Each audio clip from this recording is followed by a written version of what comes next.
Good day, rovers. Today, we're gonna talk about if it's too late to start Wuthering Waves. Most of the social media I interacted to, there are a lot of new players and players that wants to try Wuthering Waves, but are afraid that they are being left behind. So, to answer their question, first of all, it is not too late to start the game. If you start now in the current banner, you will have the best support for any DPS in the upcoming banners. Notably in 2.0, in my speculation, Jinxie will have her first rerun banner. And before that, it is rumored that Yinlin, one of the best support for Electro DPS like Xiang Liao and Calcharo, which by the way is free when you start the game, will have her rerun on the version 1.4 patch, which makes you have a already good account for Tower of Adversity and or Overdrive Zone. Secondly, there are a lot of asteroids to farm in the map for your target DPS in the future banner.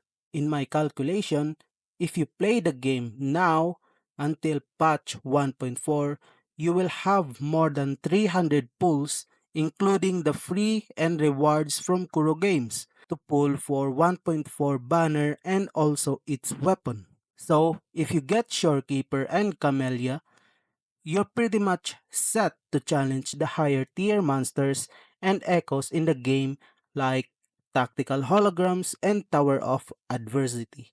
Thirdly, you can experience the new region called Renacita when it drops in 2.0 or maybe in 1.4. I'm not really sure. So if you start the game now, you will have time to clear and 100% the map before the new region drops. And on top of that, there will be new mechanics into the game that they will implement after Renacita drops in the future patch. And so, after some thoughts and you finally play the game, please don't look for a meta characters before you reach Union level 45. Why? Because you can literally clear the game without it. And you will only look for meta characters when you're finally going to challenge the Tower of Adversity for the endgame. I really want you to have fun in the game, explore the map, make memories with the scenery and the beauty of the game. Sure, you can listen to some advice on whether you get this or that character, but hey, pull for the characters you really want and do not be forced to pull player. It is not really worth it. Now that I have given you the reason why it's not too late to play the game, here are some tips when you're starting the game. First of all, build supports for your DPS. Building support in this game is so helpful, especially when you're going to challenge the tactical hologram. For example, you are going to pull for Shorekeeper or Ginlin in 1.4 patch. They are the best of the best support right now because they provide insane buffs into your characters. We should not forget Verena. Verena is actually free and you can get her easily, and she is actually busted. The best free support in the game.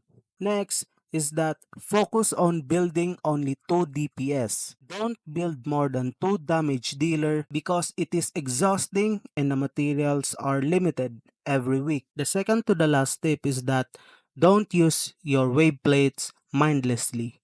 In the start of the game, you need to use your wave plates to build your support first, and then after building them, you can pour your wave plates onto your DPS and farm for more echoes. And lastly, stop tuning bad echoes.